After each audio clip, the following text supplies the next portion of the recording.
afternoon, Your Worship. Please support Your Worship. Mr. Mulunga, if we can turn to page 51, the asset purchase agreement. Just to close. I'm there, Worship. Yes. You see, if you look at the 1.1 of that agreement, I don't want you to read it because I know you have seen it and you have gone through many times. Who prepared this agreement before we go on? From page 51 to page, Your Worship, to page 62. Yeah, it was prepared by NAMCOR, Your Worship. Because it's on a NAMCOR letterhead. The first page is a NAMCOR emblem. So it was prepared by NAMCOR. Okay. In which department? The legal department. The legal department. Okay. Now, if you go to 1.1, they talk about purchase and sale of assets. What did you buy from Enercon? And what did Enercon sell to NAMCOR? We purchased rights, title, and interests into those assets.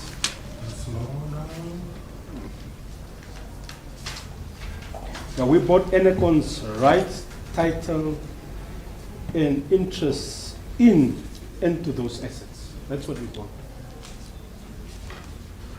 Because when you go through all the counts and throughout all the accused person, not just you, they talk about 9 service stations. Yes. So yeah, I don't know what they're talking about. So it's clear here what it was that we purchased. Okay. Just slow down before you. Thank you, Your Worship.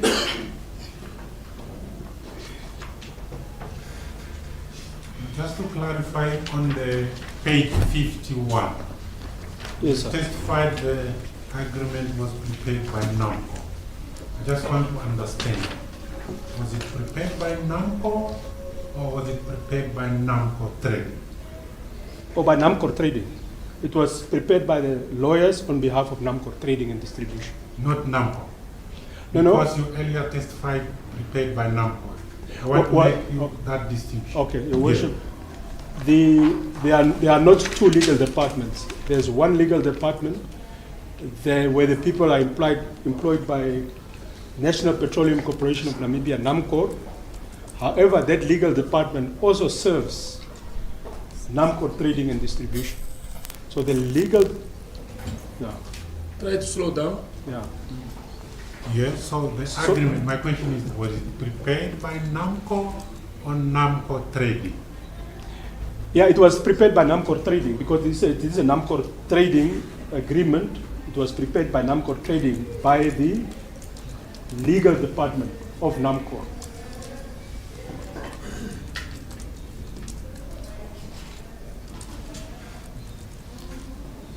Because it is an agreement between NAMCOR Petroleum Trading and Distribution and Enercon.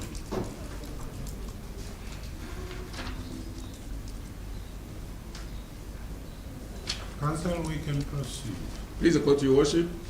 Let's carry on with the 1.1.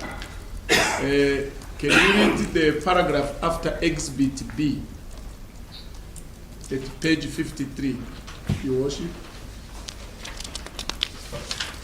Before the effective date, Enercon shall deliver to NAMCOR Trading all certificates, ownership documentation, registration documents, asset maintenance records, asset register, as signed by the auditors, warranties if any, or any other documentation necessary to ensure transfer of ownership of the assets to NAMCOR Trading.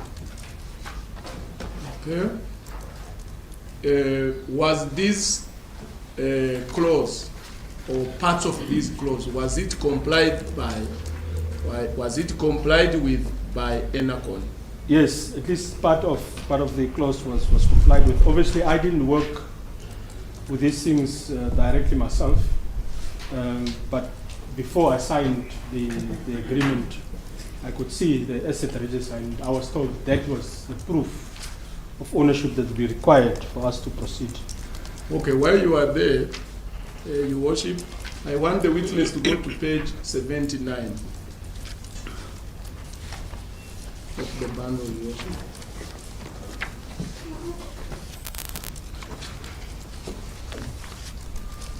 Are you there, Mr. Mulunga? I am the Your Worship. Are you aware of that document? Yes, I am aware of it, Your Worship. Because I see it, to whom is the document addressed? It's addressed to myself as the Managing Director of NAMCOR Petroleum Trading and Distribution Pty Limited. And the purpose of the document? It's the Enercon Asset Register for Ministry of Defense and Veterans Affairs petroleum product storage facilities and related installations. Yes. Then we went through this document, but for the record, you have seen it. This, according to you, this is the document you received about the ownership of the assets. Yes, Your Worship. Then you go to the next page. No, before you go there, you can see the author. Who is the author of this document? Enercon Namibia. No, the author. The author, Ducatus Financial Consultant, CC. Yes. And they say, can you read the paragraph? Starting with we. On which page? 79. Yeah, we confirm that we are the internal accounting firm for Enercon Namibia Pty Limited. We also confirm the correctness of the Enercon Assets Register in respect of Enercon Modva Petroleum Product Storage Facilities and related installations per Annexure A, hereto attached, based on Enercon inventory. Then you go to, Your Worship, page 80. Those are the assets until page 85. You saw that document? Yes, I did, Your Worship. And you said this was in compliance with the 1.1, clause 1.1 of the agreement. Yes.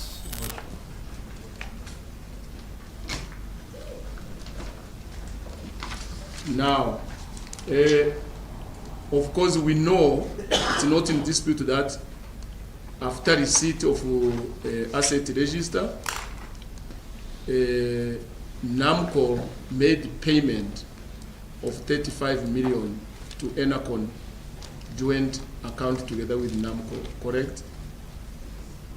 Yeah, I believe they paid the 53 million in total. And the 35 million. They paid, I think, the separate amounts. We discussed it, the 35 million and 18 million. This was testified yesterday. Okay. Yeah, that one is not in dispute, Your Worship, because they are paying statement to that effect. Now, after NAMCOR paid the 53 million, yes, did you take possession of the subject matter of the sale or the asset you bought? When I say you bought, I mean NAMCOR. Yes, NAMCOR Trading. Yes, NAMCOR Trading, correct. Obviously, Your Worship, we couldn't physically take possession of the facility. Okay. I mean, you can't physically take possession of the assets because they are in the various bases of the. Okay.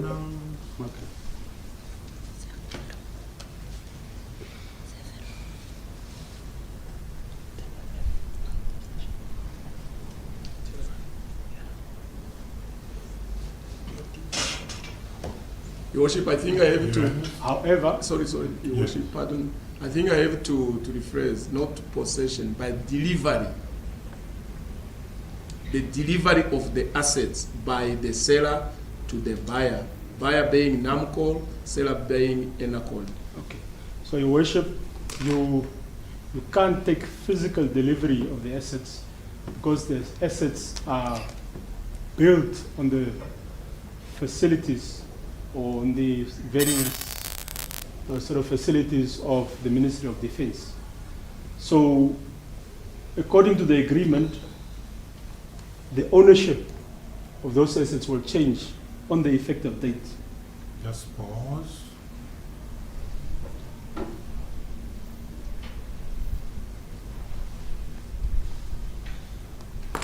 So according to this specific agreement that we signed, it says clearly under 1.3 that the purchase of the assets, this is on page 54, Your Worship, the purchase of the assets and transfer of ownership of the assets to NAMCOR Trading shall be effective on the date when the last party signs this agreement. So meaning from the 18th of July 2022, those assets then belong to NAMCOR. This is what the agreement says. So there was no other physical moving of the assets from one point to the other. The assets remain there because they are supposed to serve the purpose to deliver, deliver fuel to the various bases of the Ministry of Defense. So you can't move them. You just transfer ownership and rights as to who can now supply their fuel into those tanks.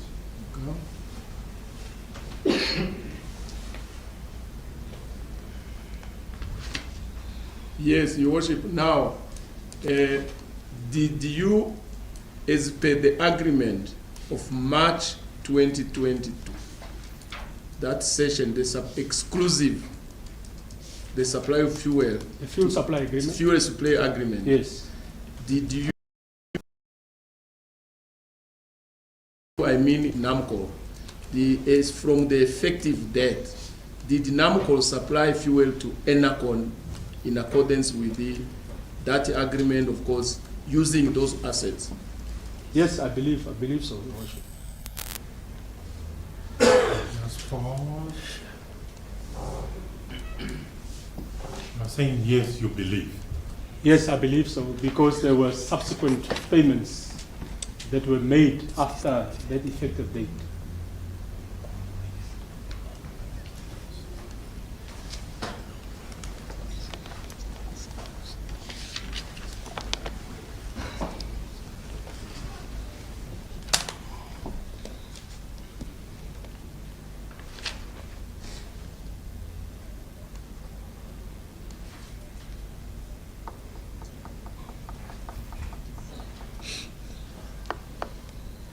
In fact, if I may, Your Worship, carry on. This agreement persisted until such time that it was cancelled, but that was way after I had left NAMCOR and way after these specific directors of Enercon had left NAMCOR. So by the time that I was there at NAMCOR, the time that these directors were there, this agreement was in full force in effect. So those assets did belong to NAMCOR. And whether NAMCOR utilized them or not, I mean, that's not really the issue. But I believe, as I was told, that they were utilized. Some fuel from NAMCOR was put in those facilities.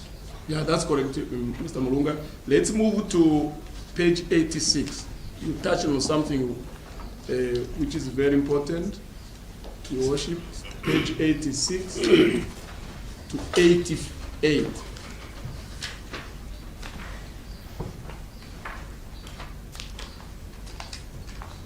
Are you there, Mr. Mulunga?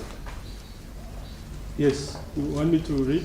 No. I want you to identify that document. Okay, this is a letter written on the 17th of July 2023. It was basically a year later, after we had signed the asset purchase agreement. 1 year later, there was a letter written by Mr. Victor Malima, the Chief Executive Officer of Enercon at that time, to Masashiwana Ndeunyema, who was at that time the acting Managing Director of NAMCOR. That is the time when you were on suspension. Yes, I was already on suspension. I went on suspension on the 4th of April, 2023. So I had left NAMCOR by this time. And then Oh, I was on suspension. someone was acting. Somebody was acting. What does the subject matter of the letter? NAMCOR Enercon contractual matters and Enercon's revised debt repayment plan. Please read the reference. Reference is made to the above matter and the meeting of 17 July 2023.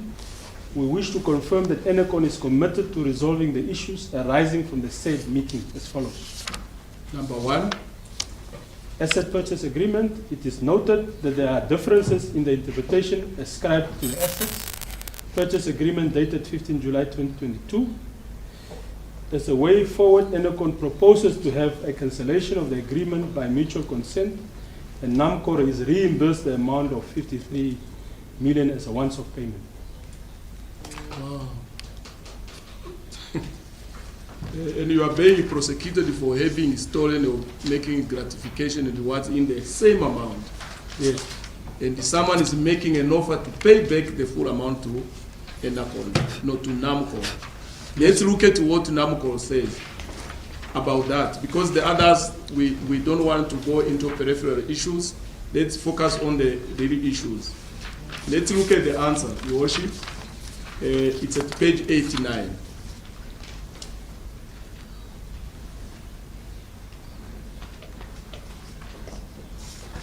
Are you there? I'm there, Your Worship. I want you to identify the document. This is a letter dated the 5th of October 2023, authored by Masashiwana Ndeunyema, the acting managing director of the National Petroleum Corporation of Namibia, NAMCOR. Yes. So, and addressed to Victor Malima. Yeah, and addressed to Mr. Victor Malima, Enercon Namibia Pty And the Limited. subject, Cancellation of asset purchase agreement between Enercon Namibia Pty Limited and NAMCOR Petroleum Trading and Distribution Pty Limited. NAMCOR Trading and Enercon's debt. okay? I want you to look at the relevant portion of that letter. That is, Your Worship, you can start by paragraph 2 of the same letter. Okay. NAMCOR Trading's letter of 12 September 2023 was premised on Enercon's proposal to cancel the asset purchase agreement between the parties and Enercon to reimburse a sum of 53,212,000 Namibian dollars as a once-off payment. Correct. 3, NAMCOR Trading accepted Enercon's proposal to cancel the asset purchase agreement, subject to Enercon's reimbursing the amount stated under clause 2 above, and in addition included interest charges for Enercon's payment. yeah, incredible. So, Enercon, represented by Victor, wrote a letter to a certain Shiwana Ndeunyema, acting managing director of NAMCOR, proposing a cancellation, and in response, dated 5 October 2023, the acting managing director of NAMCOR accepted the cancellation. That is a paragraph 2. That's correct, Your Worship. No, paragraph 3. Actually, paragraph 3, yeah. Yes. So that is after you have left NAMCOR. Yes. Okay. Carry on with 4. Enercon's letter dated 21 September 2023 accepted the proposal to cancel the agreement, but they rejected the condition that Enercon shall reimburse NAMCOR Trading the amount stipulated under clause 2 above and payment of interest in the sum of 7,211,456 Namibian dollars 7 cents. Yes. And then 5, we hereby reiterate the fact that the asset purchase agreement between the two parties therefore remains intact, valid, and binding until such time as the condition of reimbursement of the funds stated under clause 2 above is met and the settlement agreement is signed between the parties. okay, yeah, I don't know, you can see there is a problem here. They say they accept cancellation, then they say the agreement remains intact, but that's for argument, Your Worship. And then 6, NAMCOR Trading is willing to waive the interest charges. However, the sum set out under clause 2 above shall be payable by Enercon. I see. So now NAMCOR Trading will say it's okay, you don't need to pay the interest by the amount in paragraph 2.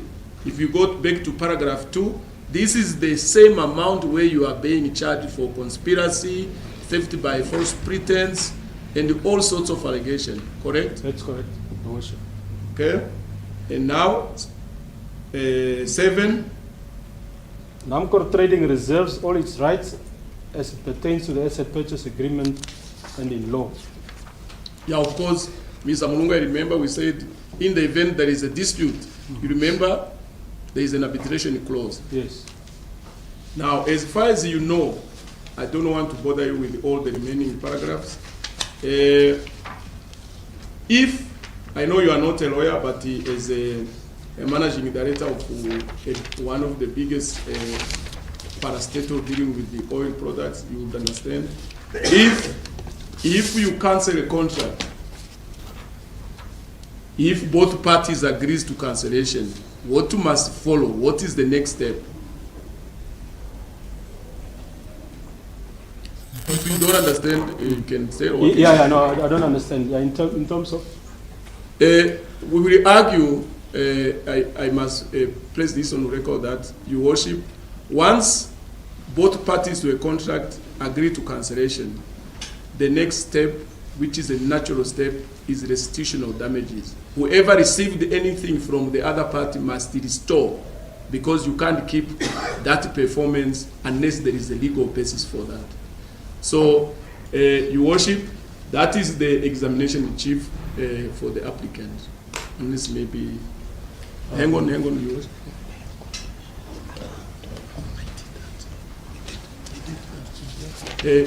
My colleague was trying to remind me about the bail condition, but I remember I placed on record, Your Worship. Yeah.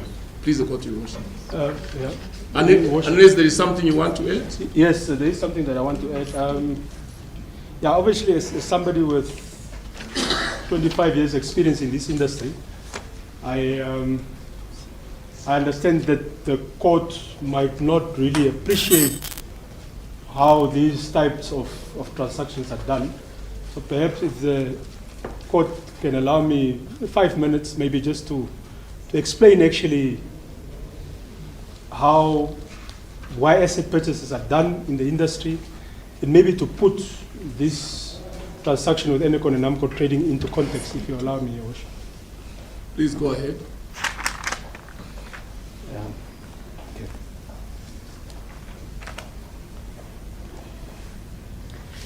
Okay. So, Your Worship, selling of large volumes of petroleum products is a very competitive business undertaking. So the various petroleum marketing companies, such as the likes of Engine, Vivo, Puma, Total, and NAMCOR, and some of the other resellers like Enercon and EcoFuel, whatever, they are in a forever struggle to compete for the limited amount of customers that are available, especially for these large volumes of, that's 500 liters per month and above, 1 million liters, 2 million liters per month and above.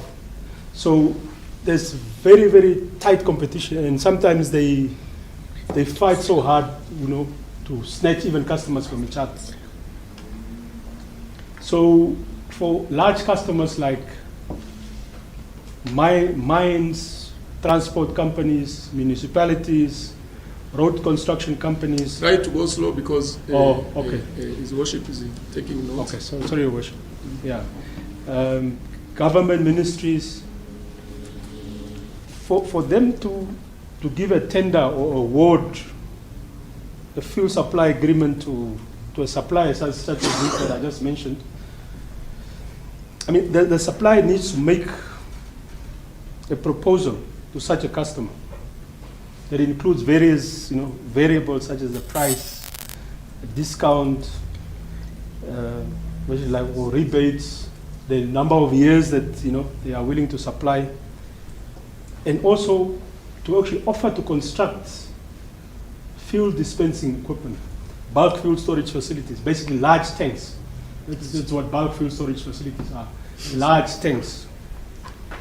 To construct those assets at the customer's premises. Because if you're selling fuel to somebody, I mean, you can't sort of drive lorries constantly to the facility. You need to have facilities where you store the facility. That's how you sell it. And the customer then would use the fuel on a daily basis as required. So depending on the numbers of liters that the supplier intends to sell to the customer over a period of time, this would then include an investment into these bulk fuel storage facilities or assets at the customer's premises into where the customer's fuel would be stored. So this is exactly what Enercon did when they entered into a fuel supply agreement with the Ministry of Defense. I think it was in 2016, if I'm not mistaken. And this is what NAMCOR or any other fuel supplier does. And if I can give you maybe 2 or 3 examples of, this transaction with Enercon, this fuel supply agreement connected to asset purchases, it's not anything unique. It happens all the time. And I just want to maybe give 2 or 3 examples. Please go ahead. Yeah. Okay. So in 2010, 2011, thereabout, NAMCOR won a tender to supply a new uranium mine, a mine called Lange Heinrich, to supply it with a product called heavy fuel oil, HFO. I hope I'm not going too fast, Your Worship. It's in order. Proceed. So NAMCOR then had to build storage facilities on the mine to make sure that the mine had enough fuel to operate. Because the mine was very far from the electricity grid, the mine was using this HFO to generate electricity. So it had to have product all the time, constantly, to generate electricity. So those assets, then depending on the terms of the contract, or in fact NAMCOR then would recoup. I'm speaking under correction, but I think that amount in this example was about 19 million. So NAMCOR spent 19 million to build those storage facilities. Yes. And of course it had to recoup that investment over time. And after they have recouped the investment, then they would either give over the facilities to the mine, depending on what the contract was. I can't remember what those final terms are. Or if the recoupment is not done, the NAMCOR would then on-sell it to the next supplier. Yes. Yes. So, in another example, I mean, when I came to NAMCOR in 2015. So before you proceed, in the event that NAMCOR sells it to another supplier, who is the owner? Then the owner would be that new supplier. I suppose. Yes.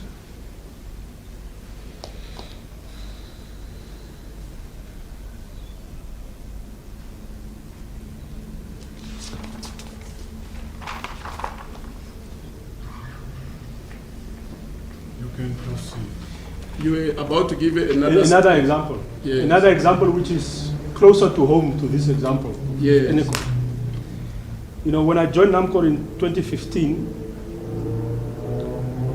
I think I lobbied with government for for the government to actually talk to the Husab mine. Husab mine was the biggest, or it's still the biggest uranium mine in the country. And one government company called the Pangelo Mining had 10% shares in that mine.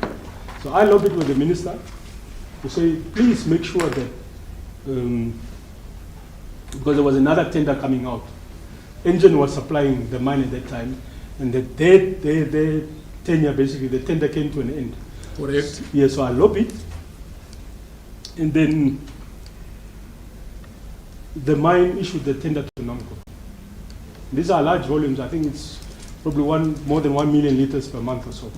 Again, speaking under correction. But there were facilities there that were built by Engine. And then what happened to those facilities? So, I mean, as industry practice, there was no way that Engine would allow NAMCOR to come and put their fuel into those facilities, because they built them with their money. So what we had to do is to obviously enter into negotiations with Engine and agree on a price to actually purchase those facilities. And we did that. I think the amount at that time was about 35 million. So we actually had to go to the bank, borrowed money, and pay for those facilities. So the Engine goes out of the equation because they're no longer the supplier. We won the tender, so we supplied the mine with fuel for the tender period. I wish the investigation officer in Nambao should have spoken with you. Yes. You were definitely going to give him Yes. a thorough explanation, and he wouldn't be sitting here. Yeah. So the other example, another smaller example would be Namport, for example. Namport used to be supplied by, I think it was Engine or it was Total. It was actually Total. And because they had issued a tender, and that tender also came to an end.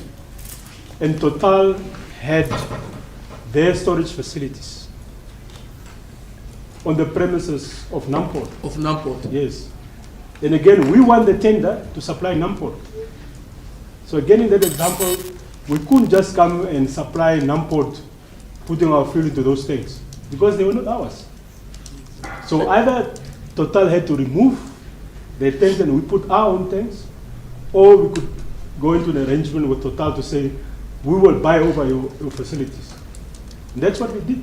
So this is industry practice. This was not a unique transaction. Yeah, thank you, Mulunga. Of course, that's what they say, ignorance kills. Yeah. For ignorance, they think that you bought dreams. Yes. Please go to your worship. That is the examination in chief for the applicant, for the fourth applicant.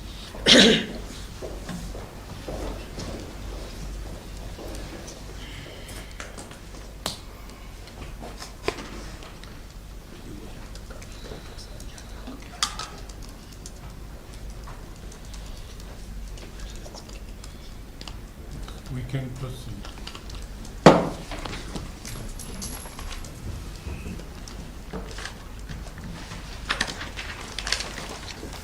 Now, Mr. Mulunga,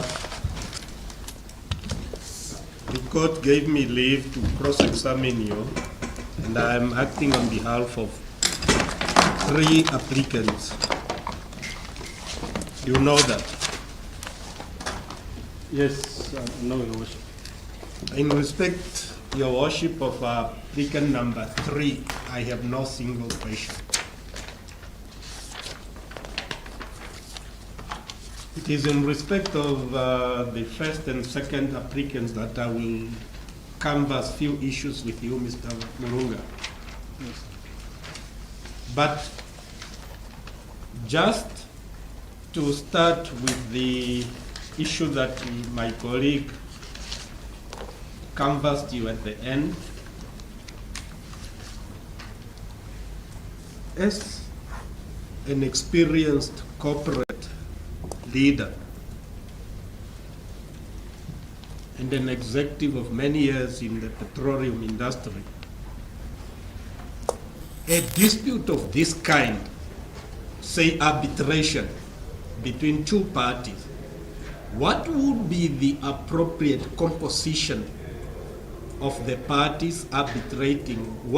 Which experts would you need, assuming, for instance, I'm saying this because between you, that is NAMCOR Trading, and Enercon, the agreement provided for an arbitration, Yes. not a court of law. Mm-hmm. As far as composition of arbitration, who in the industry or in Namibia would be a better positioned person to understand the industry practices, the laws, and everything in there for purposes of adjudicating a dispute, like you were explaining now? The short answer, Your Worship, is a subject matter expert. Somebody who understands, somebody from the industry, somebody that has many years of experience of how these things actually operate. Now, you have listened to the state asking my client and asking for a title deed in respect of the right, title, and interest being the subject of the asset purchase agreement between Enercon and NAMCOR Trading. What would you say to such expectation from the state? No, these type of assets, you don't have title deeds. Title deeds are for, immovable property like houses and so on. A title deed would be something that is a bit inappropriate to request. You gave examples of NAMCOR Trading establishing its supply center, so to say, I'm using my own language, at USAB mine. And you say when you leave, those assets will be yours. And when you came in, if they were asset of somebody else, that would be asset for the other supplier. Did you say that? Yes, I did. In relation to previous instances where you took over another supplier's asset, where you provided with title deed? No, Your Worship. I cannot remember that we have received a title deed. We have received confirmation. But would the pump require a title deed? No. Now, I want to clarify something go to page 51 of the bundle that my colleague referred you to.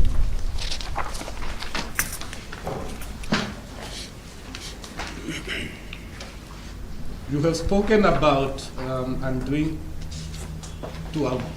just want to clarify it.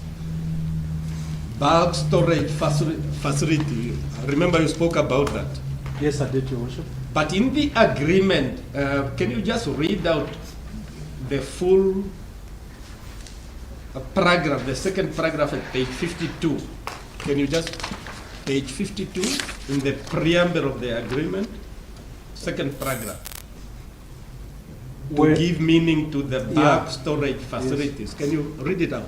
Whereas Enercon is the owner of certain bulk storage facilities comprising those assets and any and all equipment used by Enercon in conjunction with the operation of said assets set forth in Exhibit B, attached hereto, hereinafter referred to as the assets.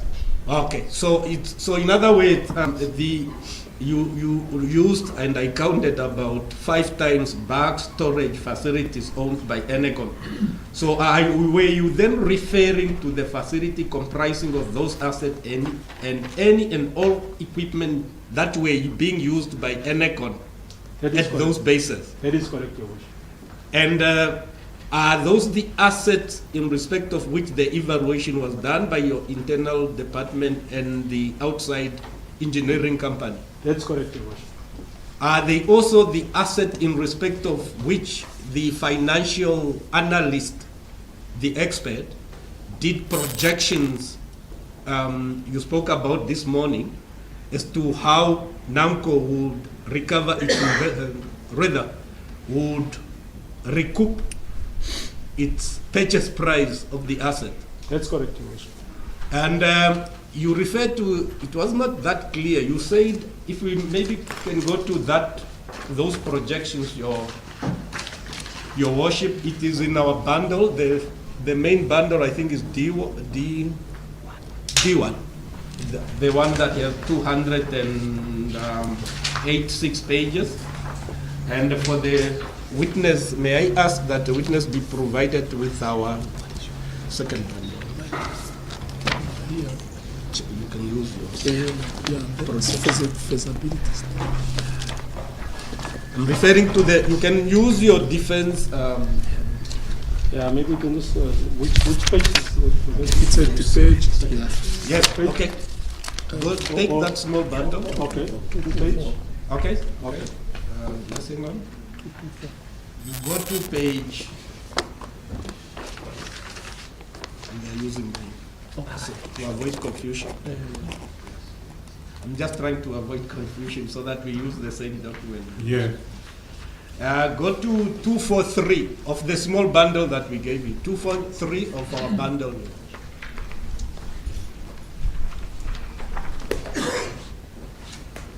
I'm there, Your Worship. Now,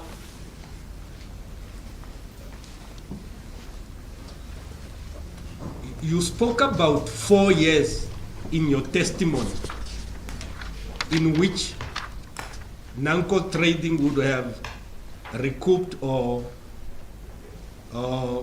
generated the purchase price it paid for the asset. Remember, you spoke about that. Break even. Who determined that? And where, if you can just show the code. It was determined by this financial analyst. Who is the financial analyst, just for record purposes? It was the same Hashela who was working for NAMCOR's finance department. Okay. And is that an expert in this area, in making projections? Yes, as you know it. That's his daily job. He does these things on behalf of NAMCOR Trading. Okay. And so what was his responsibility when he compiled this project feasibility model? Well, I mean, his job was to do what we call a discounted cash flow. Discounted cash flow, Yeah. which is basically the same as a project feasibility, to actually ascertain whether it is financially feasible to make this investment, whether we are going to make money or not. Okay. Is that an internal process at NAMCOR Trading? Yes, Your Worship. Did accused number 1 and applicant number 1 and 2, the Elindis, did they have any input in the internal process to determine whether or not NAMCOR could recover its purchase price if it took over? No, they didn't. Did they cooperate with any of your people in terms of this projection? No, they didn't. All that they submitted was the asset register, and yeah, as required by the agreement. Okay. Are you saying no, they did not? No, I say yeah, no, they did not. Okay. And can you just show for record purposes, because I will want to refer that when I make arguments at the end of the bail application, where can one see the 4-year period that was projected by Ashera? It's on that same page 3. Page 3, yeah. Use the number on the top side. On 245. Page 245. Yes, where is the... If you, just that, because these have been stapled, can you see a 4 years there? 1, 2, 3, 4, 5. After the 79%, after the margin of safety, you see there's a number 4 years. I just want to make sure. Are you dealing with the where it says variable investments or something? Under the paragraph titled feasibility study results. Yes, I can see that. Okay, so just go down. Yes, I can see the 4 years. You can see the 4 years. So if you go to the left, it will actually tell you payback period. Yes, payback. Yes. Yeah, unfortunately, you might not be able to see it because of that hole. Because of the hole. Yeah. Is that okay? But in my bundle, I mean, it's very clear. Is that for record? That's a payback is exactly period. why I'm taking you there. Yes, that's a payback period, 4 years. So, in as far as NAMCOR, do I then understand from you. As far as NAMCOR trading is concerned, it worked on the basis that going forward, within 4 years, the 53 million would have been generated from the operation of NAMCOR, the relationship. That's correct. Okay. And you already said that my clients have nothing to do with those projections. Yes. Okay. Now, again, and I'm doing it with speed, if you go to page 256 of This one? yes, Yes. 256, your I'm there, Your Worship. that appear to be part of the same feasibility study. Is that correct, or is it something else? 256.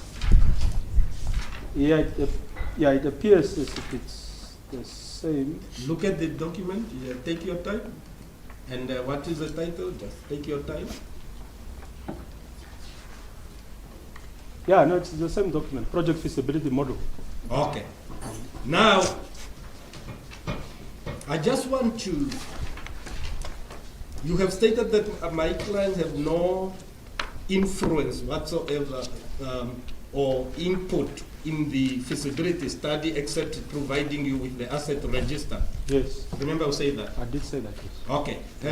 May I invite you to go to page 264? 264, same document.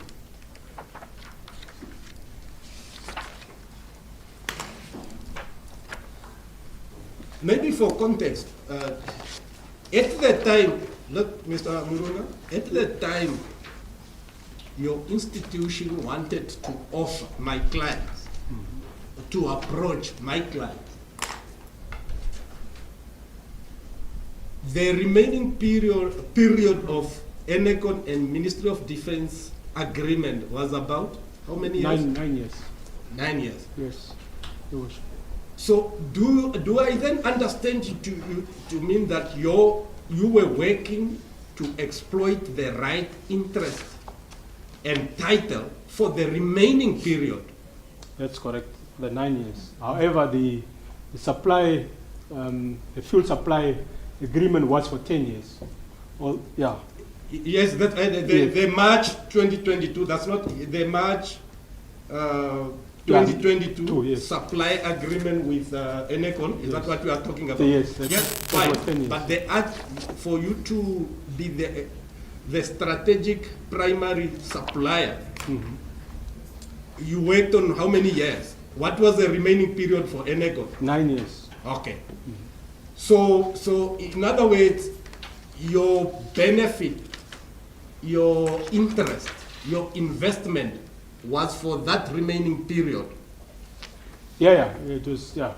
And on your For the assets, yes. Yes, That's what we worked on, yes. of which 9 period you have projected that the 53 million you purchased, you used as a purchase price, Yes. will be recovered in the first 4 years. That's correct, Your Worship. What were your what would you in respect of the remaining 5 years?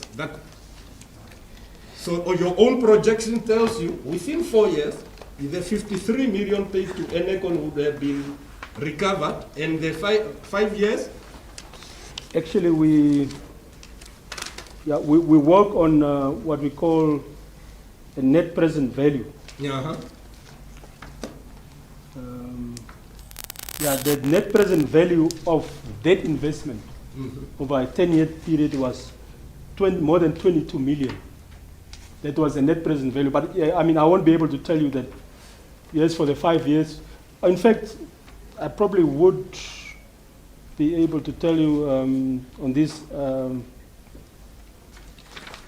I saw some of these projection where it's actually showing, on page 256. 256.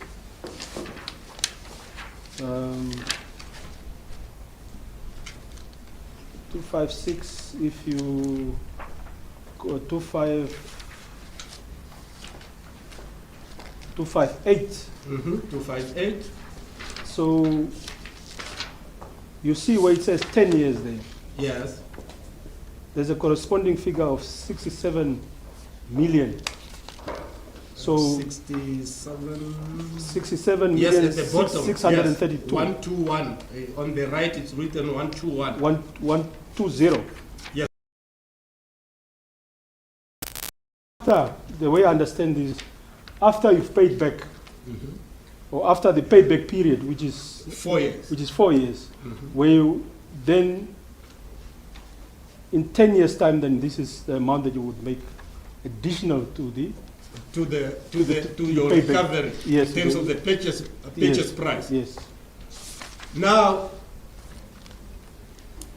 if you did not approach, and I'm saying you, NAMCOR Trading, if you did not approach my client, this would have been an asset in the hands of Enercon. Is that not the case? That's the case. That's correct. Did my client ever do anything that is inappropriate commercially or legally for you to approach it and offer to buy its lucrative asset in its hands?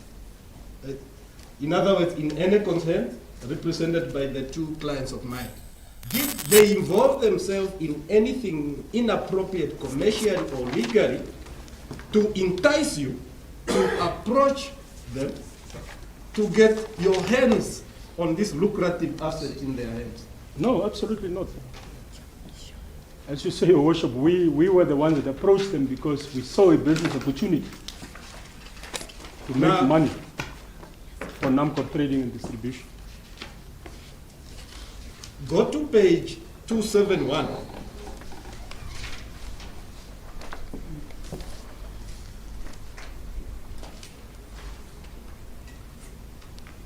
Is it called? Yes, I'm there, Your Worship. That is a memo that you dealt with and Mr. Elindi also dealt with. Yes.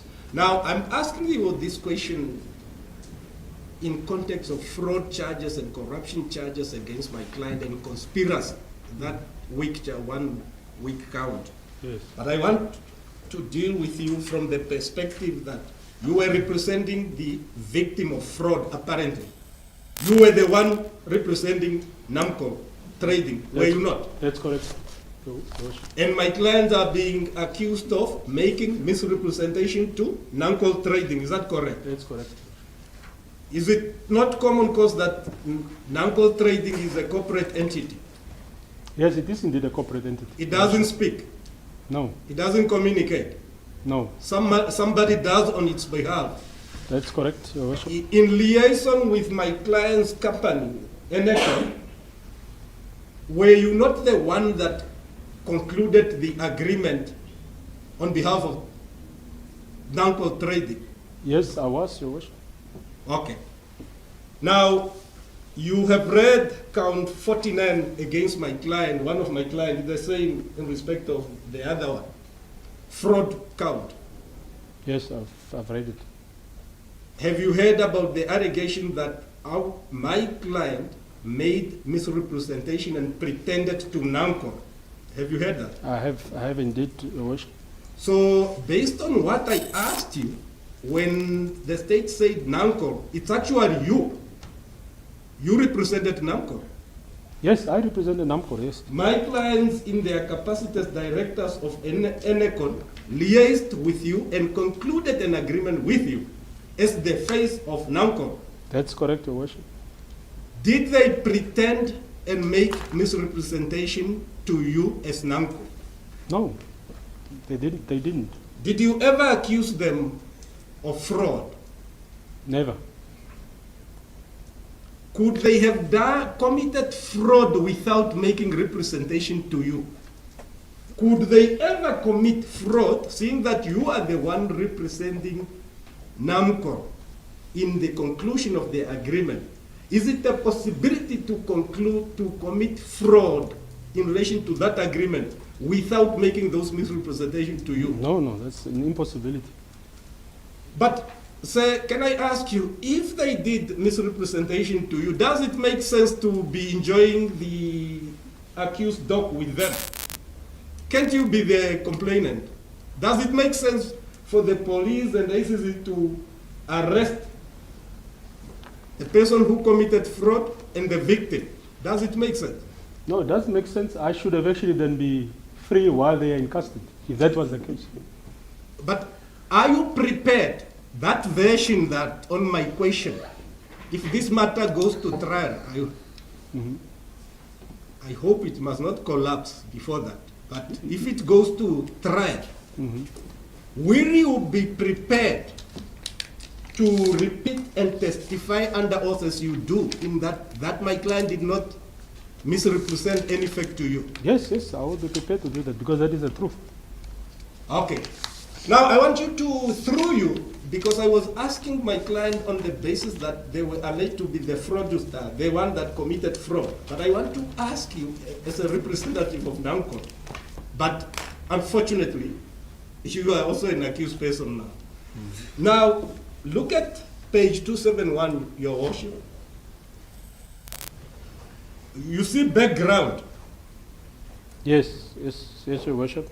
Can you just read that paragraph? And I want to ask some question because I want to start cutting the state case into pieces through you. Okay, I shall do so. Yes, can you read that paragraph? Enercon Namibia is a NAMCOR customer since November 2021. Enercon Namibia currently has an agreement with Namibia Defence Force to supply them with petroleum products till 2031. They have been supplying the Ministry of Defence with petroleum products since 2014, and part of the agreement was to ensure relevant infrastructures are in place to fulfill their obligation towards their contract. Okay, just one question there. The relevant infrastructures is what? What is the relevant infrastructure through which they fulfill their obligations towards the Ministry of Defence? It is these big bulk fuel storage facilities. Those that... The same facilities, the same facilities that we obviously purchased from them, same facilities they use to supply the Ministry of Defence with petroleum products, the same facilities that they bought themselves. There appear to be a confusion. Somebody said it's a dream, but without those facilities, could one fulfill obligations towards Ministry of Defence? No, you can't, because you need the facilities to where to store in the fuel that will be used by the Ministry of Defence at the various bases. And when you use those facilities to supply, how do you make business? How do you make money? Where does the money come from? Well, you store the fuel that you are selling to the Ministry of Defence into those facilities. Yes. And then the Ministry of Defence fills up the vehicles from those tanks, and then obviously they pay you then, or they pay whoever supplied them the fuel. Okay, then correct me if I'm wrong. If that is the case, then that infrastructure that enable you to fulfill this obligation so that you are paid for the supply of petroleum. Yes. Correct me if I'm wrong, then it is an important asset in the supplier's hands for purposes of conducting its business. That's correct. You've hit it spot on. That's correct. Because without that, you can't supply. And if taking that together with your testimony today on the practice, or on the industry practice, it's an asset where you can put a value. Oh yes. I just demonstrated it earlier. But was it not? Well, if my client came and say, we don't want your 53 million worth, we want $1 billion for that asset, would have it been an offense?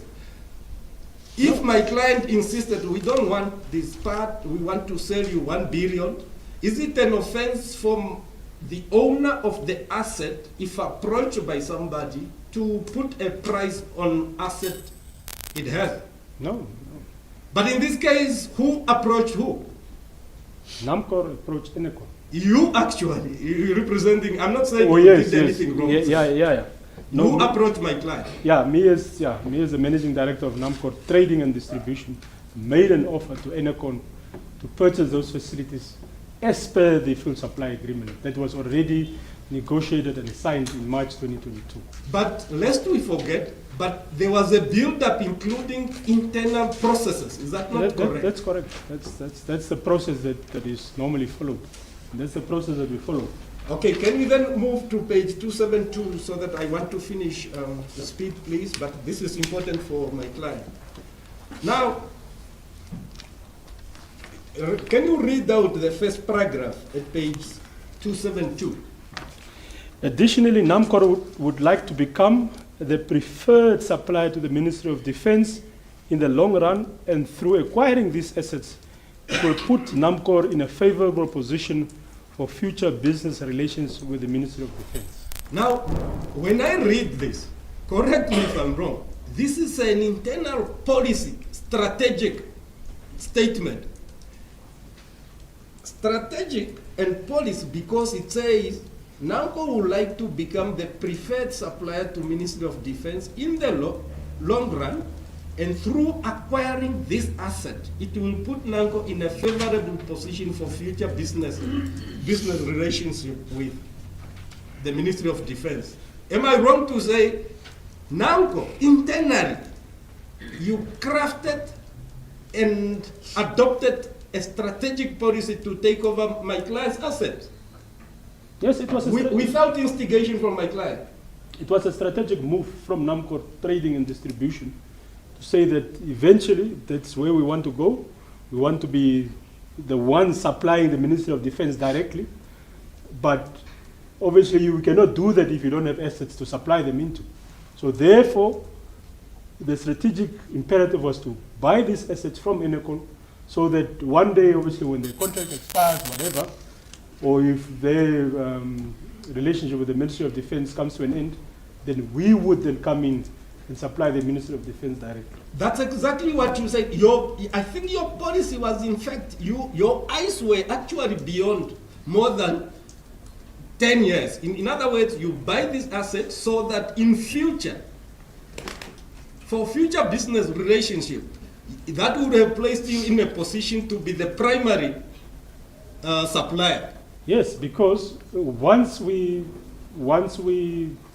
buy those assets, we could actually then, according to the agreement, preclude any other supplier to supply their products into those tanks, into those facilities, because then the facilities would become ours, or unless it's Enercon. Okay, and lastly, I see from the next paragraph that it says that NAMCOR has made provision for this takeover in the current financial year budget. Now, this was in, what is the end of your financial year? NAMCOR Trading, if you can. End of March, Your Worship. So then, it appears by March, long before the agreement was signed, the purchase agreement in July, internally, NAMCOR actually had a budget without offering to my client. Yes. Already had a budget to take my client out of that lucrative business, internally without instigation, without a criminal activity on the part of my client. Well, we had a budget for asset acquisition and we had a budget for business development. And was this budget ever withdrawn?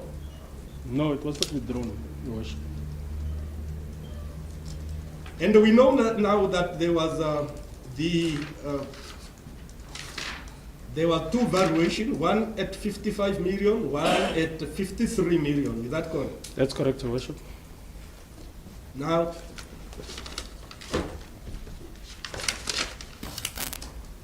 there is a civil case in the High Court, in the next building. Are you aware or you are not aware? I am aware of that case. Now, you have heard, I don't want to waste time, you have heard me going through with accused number 5, Peter Elindi, the particulars of claim. Were you listening when I was doing that? Yes, I was listening, Your Worship.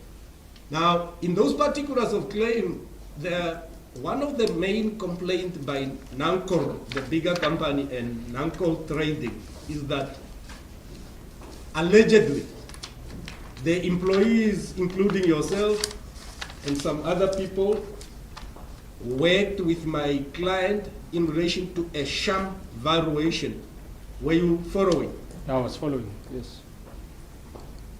In this court, let me just ask, in the charges you are facing and faced by my client, is there any complaint by the state in relation to a sham valuation in the criminal court? No, there isn't. But in the commercial court, in our neighbors at the higher court, there is. Yes. Do you know why in the commercial court the dispute or the complaint by whoever went to that court is different from the one the state is relying on? Do you know why? No, I don't know why, Your Worship. Those particulars of claim do not suggest. You go to page, Your Worship, in the bundle that we are relying on, those particulars of claim are at page 17 to 30.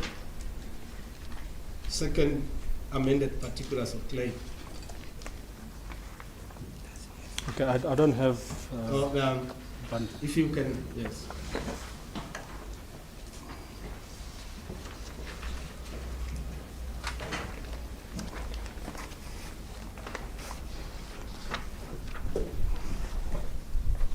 Yeah, I'm there, Your Worship. You see that?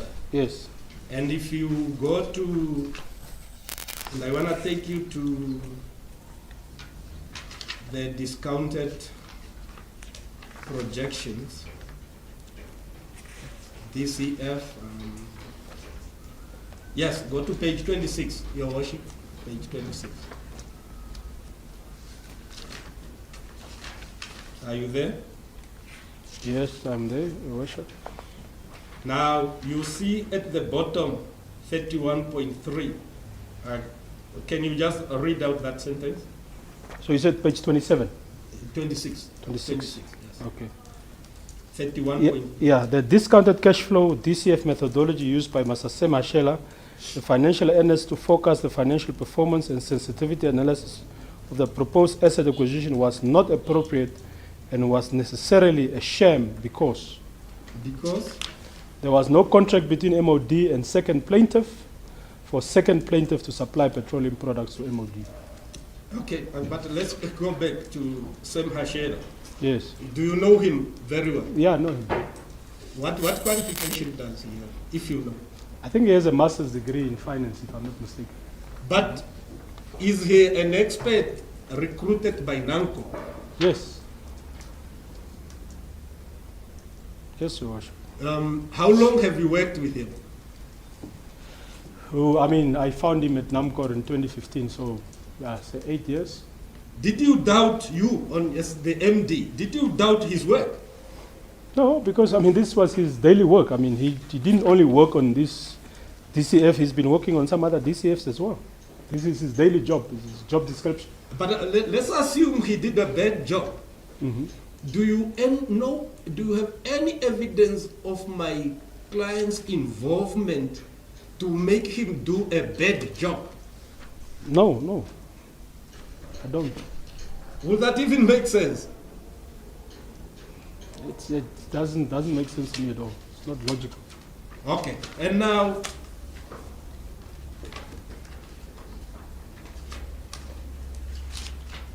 let's end with the charges against my client that mention your name. Yes. If the witness can be given our bundle that have the charges and I think it's D2. I can hand up one.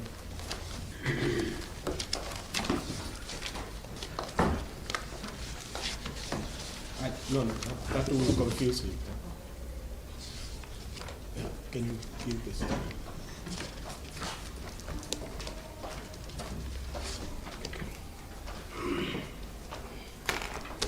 I just want to ask you, sir, I want to understand this. This afternoon, I understand you were, my colleague, your legal practitioner, took you through count number 2, that is fraud. Yes, he did. I don't think it's in that. Is it in that? I think the first page is missing there. Yeah, the first page is missing. Yeah, go to your bundle. Get it.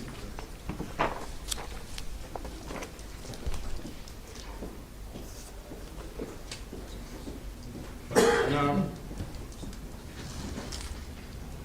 I want to kill one count against my client through you. Are you at count 2 against it? Yes, I am. And you explained eloquently today, I was listening very carefully, how you denied the charge that you did not have authority. Remember you explained today? Yes.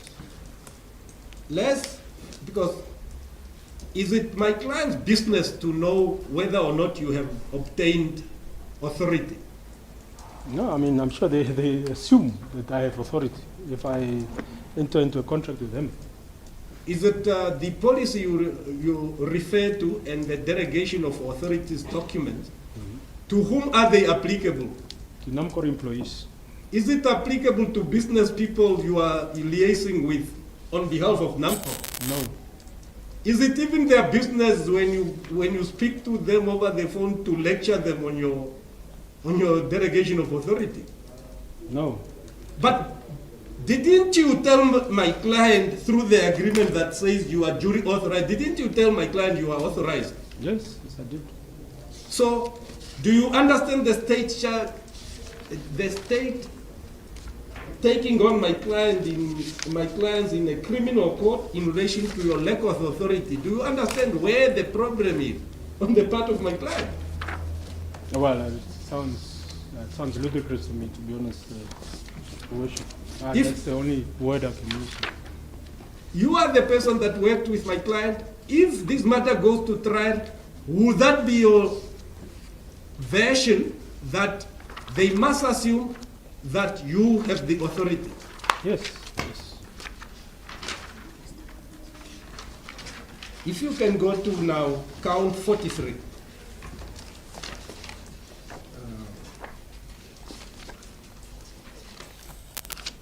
No, it's page 14, count 34.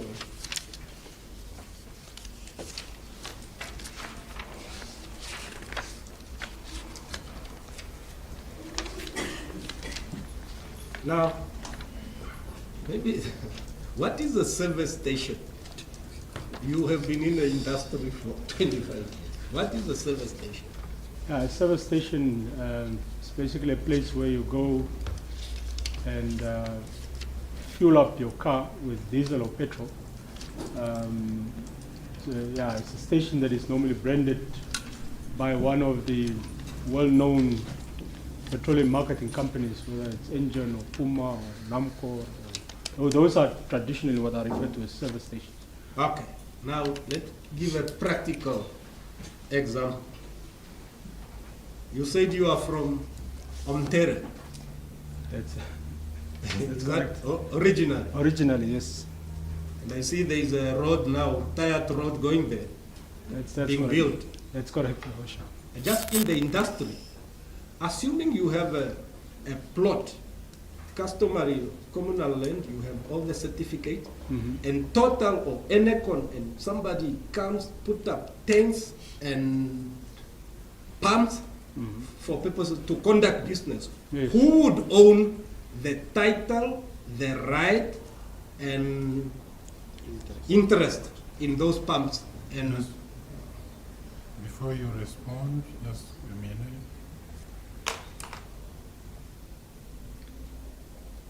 Let's use the example of Total. If Total are the ones that construct or erect those tanks, pumps, and related infrastructure, they would enjoy rights, title, and use to those facilities. And if you in the village with the communal land, you have given them 3 years and they want to sell to somebody the remaining 2. Yes. Is it possible to sell the right, title, and interest as an asset? in the remaining period. Yeah, that's possible. Now, do you understand now? Look at count 34, fraud. Mhm. The state says my clients committed fraud because they made misrepresentation to you, because you were said you were the one representing NAMCOR, that you were selling 97, they were selling 97 station. First of all, did they ever tell you they are selling 97 station? Never.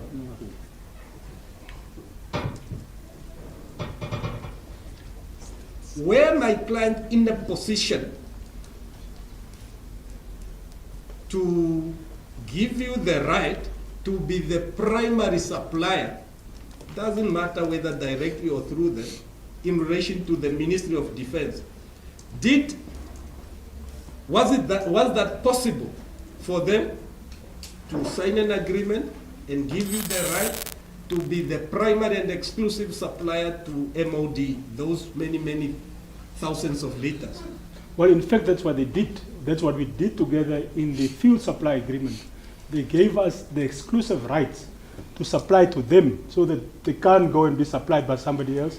We would be the sole and exclusive suppliers to them so that they in turn supply to the Ministry of Defense, because they are resellers. They are not at our level, but we sell to them and then they sell to the Ministry of Defense. Maybe somebody is thinking, if you buy this right, title, and interest, and you continue to supply to them, they supply physically to defense. Maybe you are not doing business. Were you not doing business? Yeah, of course we were doing business. We were selling. Were you not making money? We were making money. Were there no profit margins? Yeah, there was.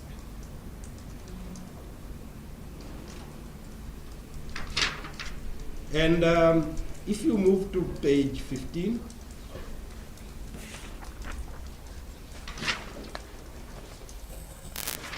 oh, sorry, I think it's in your charges where I saw you allegation that my client conspired with you amongst others. I think it's in your bundle. Let's go to your charges in your bundle.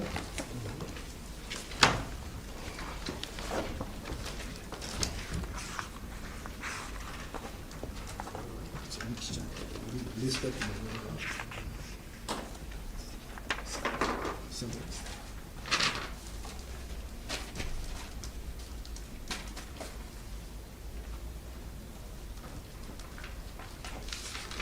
I just want to complete, make sure. Okay, let me ask you,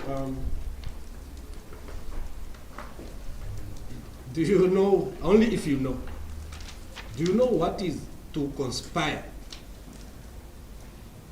I believe I do. Yes. Yes, just your understanding. Conspire if is... somebody said you conspired with A and D to do whatever, what is your understanding? My understanding is that you actually sit down and plan with somebody to perform a certain act, which in most cases is probably illegal. Okay. My client's instructions are that they are not aware of any criminal offense you committed. They are not aware. And if you did, they were not part of it. Okay. Do you have any comment? They are not aware of any criminal act you committed, and if you did, they were not part of it. What is your comment? Well, I mean, I believe they are correct. There is no reason for me to think that they think otherwise. Now, your letter of the 8th of July 2022 is the trigger legal step for my client to accept to enter into the agreement. Is that correct? That's correct. That offer. Yes. Without that offer, would there have been this contract, this 53 million? If NAMCOR did not offer, I'm not saying there is anything wrong. Yeah, no, they would have been. If my client did not receive an offer from NAMCOR Trading, would there have been asset purchase agreement. No, we would have not complied with Article 4.5.1 of the fuel supply agreement. That's all that we would not have then done. Yeah, but it's up to you whether nobody then forces anybody to ultimately complete, because it's an independent agreement on its own. That's correct. If you did not make an offer, the fuel supply agreement would have ended on its own. Yes, it would have. Am I correct to say that? It would have died a natural death, because you can't you can't supply to somebody exclusively if you don't own the tanks where you are supplying them to. Because if they decided that they were going to be supplied by many different people, then we wouldn't have those exclusive rights, and therefore we couldn't insist that we are going to put our fuel in there just as. But what did you contemplate? If they, my clients through Enercon, breach the contract, including failure to pay, what did you agree? What did you contemplate? What should happen? Yeah, if any one of the two parties breach the agreement? Yeah, well, there were remedies. I just have to go back to page 51. The agreement is at page 51. I mean, either party had legal recourse to the other. You refer to page 58. Go to page 58.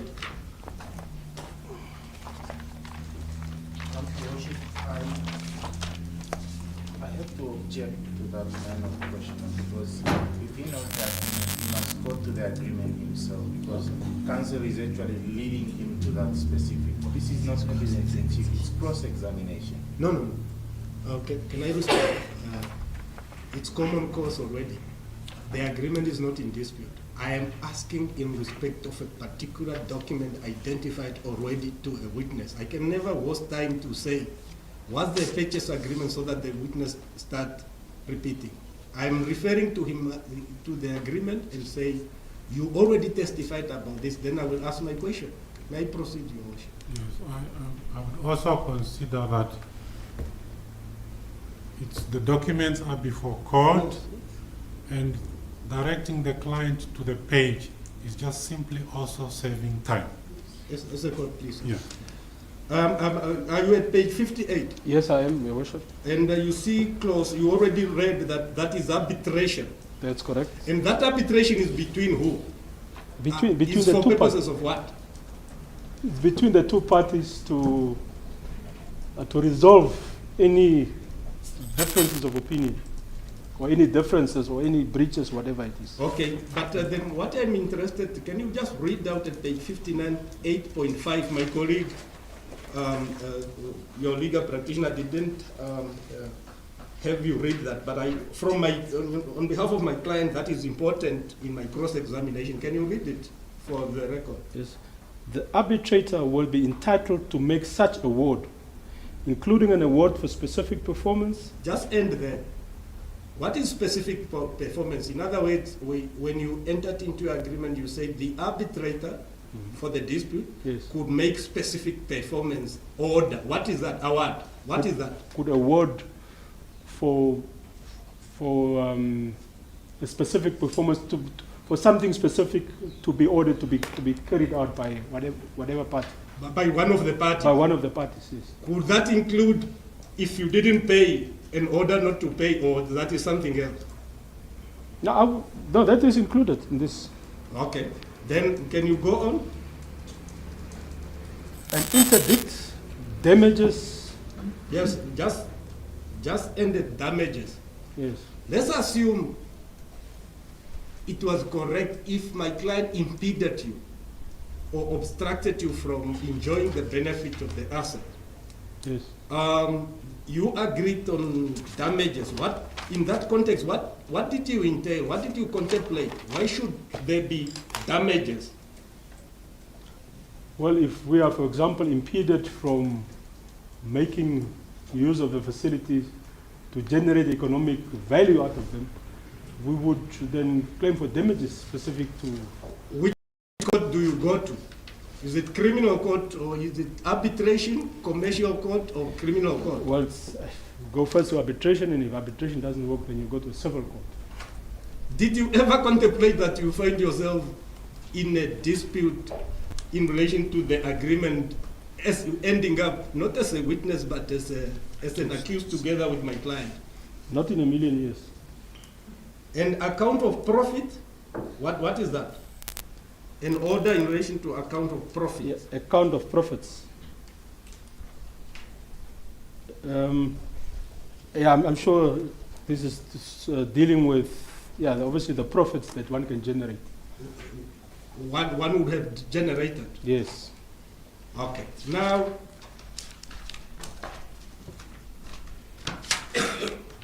I want to end with this.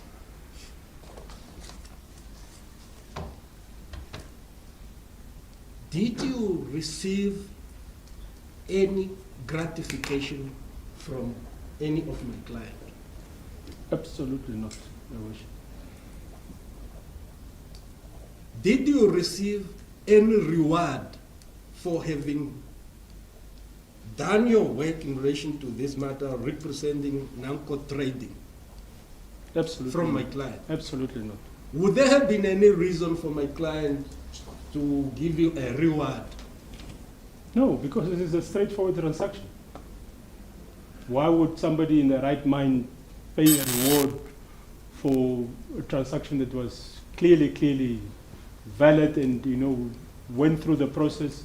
It wasn't just a matter of me as a managing director of NAMCOR Trading waking up and formulating an agreement myself, putting in all the clauses and signing it with. That's not how things work. Okay, and you have been at NAMCOR since 2015, you said? That's correct. We must just be frank. Even assuming this transaction ended up a failure, in other words, for one or other reason it failed, Yes. it didn't work out as you contemplated. Mm-hmm.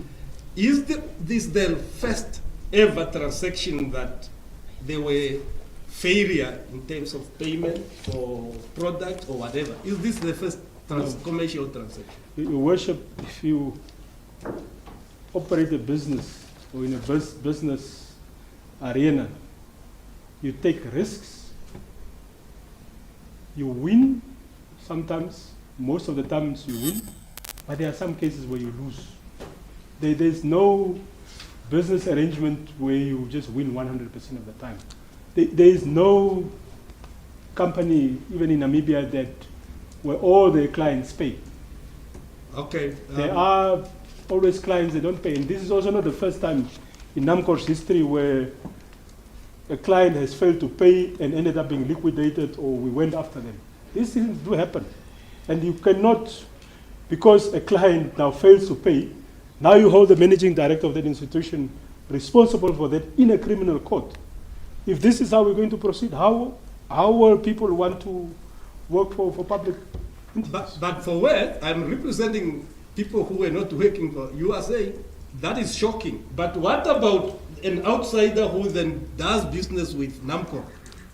It's even more shocking, because the question is, who would want to do the business with NAMCOR if that is how NAMCOR operates or takes on their previous clients, take them to criminal court? As the court pleases, that is my question. Yes, Counsel, before we proceed, Yes, the I see court we is- only have about No, we won't be long, Your Worship. So, Mr. Mulunga, it is just a said... minute. What you are saying? It won't be long. No, we won't be long. How long? Um, I just want to see. Probably because 10 minutes, Your Worship, but well within Okay. the time we have Okay. available to finalize. Mr. Mulunga, you can hear that the time is ticking, so maybe we should be fast. Yes. No, but take your time. Oh, okay. Yes, once time in, I'm going to. Oh, okay. No, We're just going to- that's very generous, Your Worship. Thank you so much. Mr. Mulunga, it is said that NAMCOR bought dreams, and I heard you in this court to be denouncing that statement. Is that correct? That's correct, Your Worship. Okay, so, Mr. Mulunga, would you then say that the fuel supply agreement was the precursor to the transaction that eventually came, or that has brought us to this court. That's correct, Your Worship. And you are referring us to clause 4.5.1. That's correct, Your Worship. Now, let's ask this question. Did NAMCOR buy 9 service stations? No, Your Worship. Okay. Now, Mr. Mulunga, would you then agree, and yes, you have already agreed that the fuel supply agreement was the precursor. Would you then agree if I make the following statement? I'd like you to go to page 217 of your bundle. Of Mr. Ngamaya's bundle. Mr. Bangwabo's bundle, Your Worship. I'm there, Your Worship. Yes.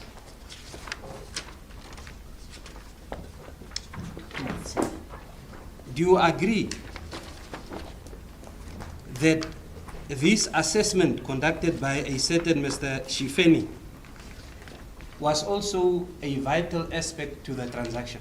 Oh yes, it was very, very key. Because he was our executive for engineering and technical services, so his input was very crucial. You recall that in the civil proceedings, there was a song and dance made about the fact that he's not a registered civil engineer. Do you know anything about that? Yeah, I mean, yeah, I don't remember him being registered, but that has nothing to do with somebody who can, you know, make a valuation for assets. Okay. Did you at any point question the validity, or rather the prudence of this internal memo? No. In fact, Your Worship, I mean, again, Master Shefeni is our executive for engineering and technical services. He's the one that carry out these kind of investigations all the time. He didn't only do it for this transaction, but when we build service stations or when we, you know, build other assets, he is the one that carries out the evaluations. Okay. Would you then say that this would happen during the ordinary course and scope of his employment with NAMCOR? That's correct. Okay. 224.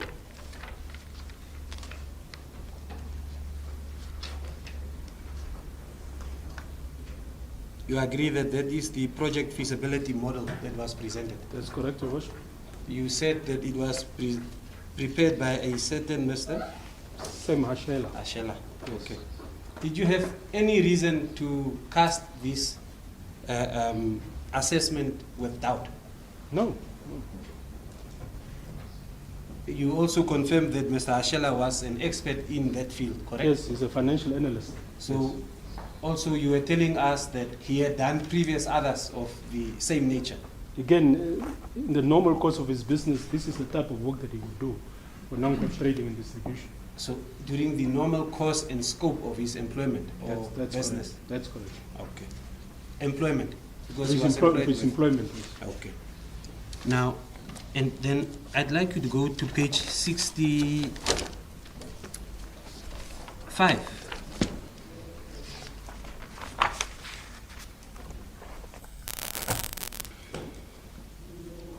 That's an internal memorandum.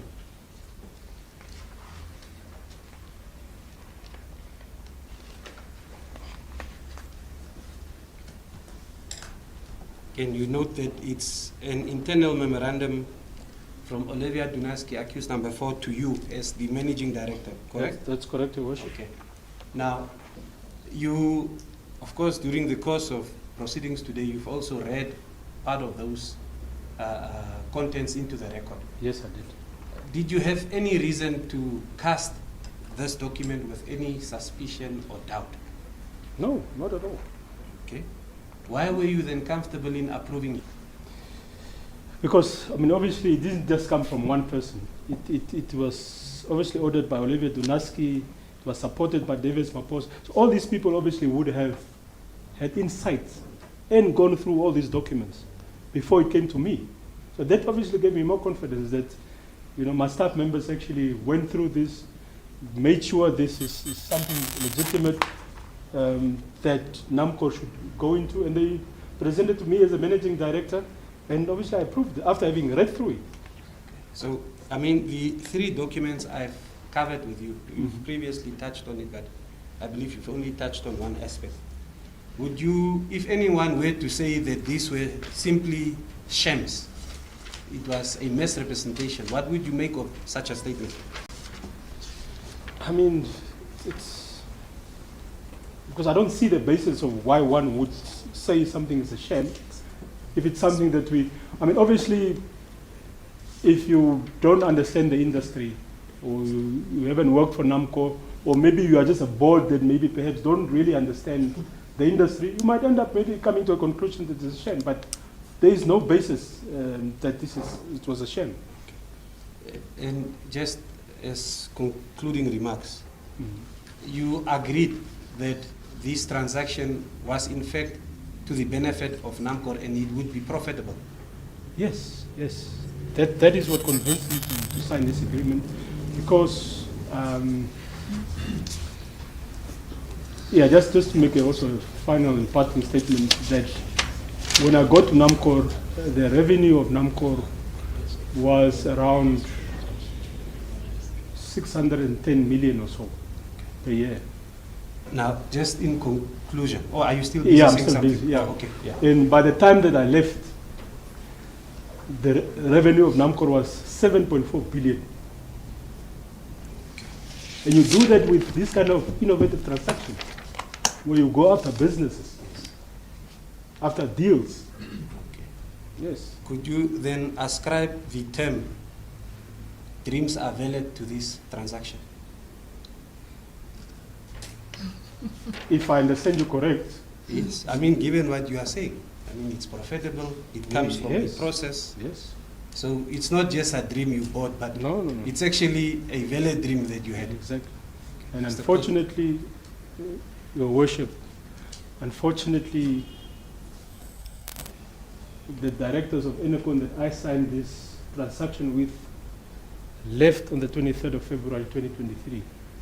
And I went on suspension from NAMCOR over something that was proven not to be the case, be that as it may. I left NAMCOR on the 4th of April 2023. Unfortunately, what happened after that cannot be ascribed to me, to those directors. As the court pleases, Your Worship, that's my cross-examination.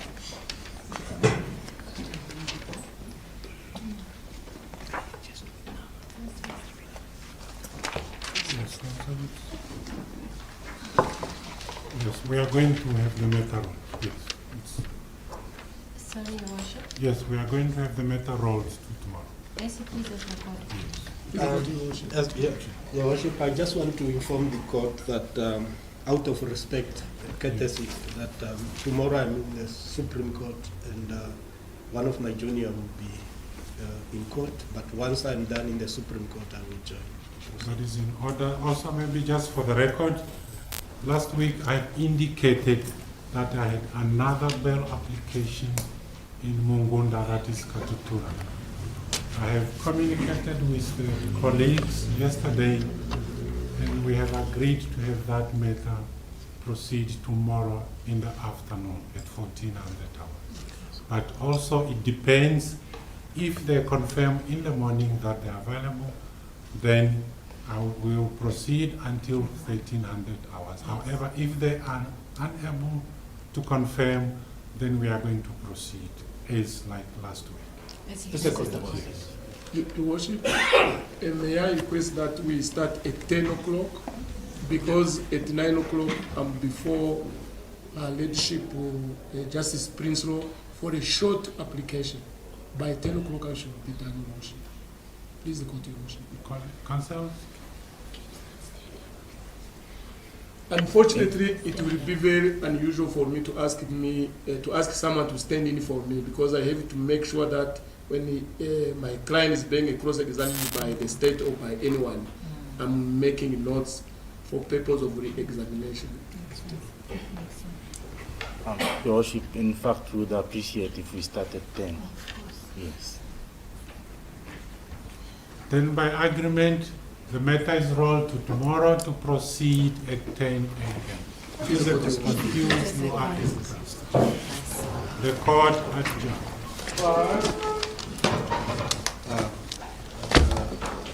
motion. Where is your